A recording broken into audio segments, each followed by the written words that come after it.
And in Friday's edition of 2020 Daily Trail Markers, Massachusetts Senator Elizabeth Warren unveiled a new set of policy proposals, which her campaign says are aimed at, quote, honoring and empowering tribal nations and indigenous peoples. It comes as Warren and several other 2020 Democratic presidential hopefuls are set to attend an event in Sioux City, Iowa, Monday that is being billed as the, quote, first ever presidential forum focusing entirely on Native American issues.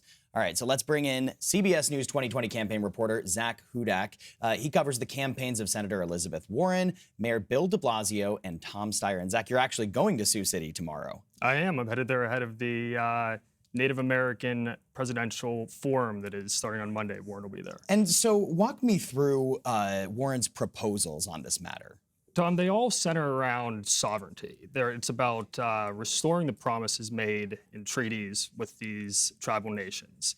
The sort of headlines are that she would revoke the permits for the Dakota Access Pipeline, the Keystone XL pipeline, but it's more than that. From the beginning, she says in it that she wants to, before she and Rep. Haaland put anything forth in Congress, she wants to work with the stakeholders, with the tribal leaders, with Native Americans themselves, and make them part of the conversation from the beginning. That's, I think, the most significant piece of this plan. And of course, she's been criticized and called into question for citing her Cherokee heritage. So does her plan address this at all? And then how does that play out with voters?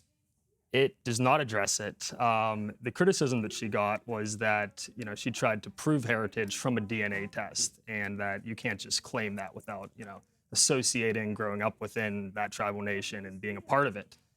So she offended a lot of, tribal leaders. But I spoke earlier today with one of the folks who reached out to all the presidential candidates to come to this forum, and I asked him, is this going to be an issue? He said he's sure reporters are going to bring it up, but he's not worried about that. He's worried about what these candidates are going to do to help bring sovereignty back to these tribal nations. And, arguably one of her largest critics is the president, who has come out and called her, quote, Pocahontas for this whole controversy surrounding her Cherokee heritage. So is she addressing that at all? She isn't at the moment. He's noticing that she's really jumping up in the polls. And I think it was Thursday, he brought back the Pocahontas nickname, and he said, we will revive that. And it was almost like he was saying, we'll revive the nickname, but we'll also revive the controversy. And, she's getting a chance to kind of get out ahead of that this week, beginning of next week. Yeah, the two certainly have been at odds. Now, how does Warren's proposal stack up against the rest of the Democratic field?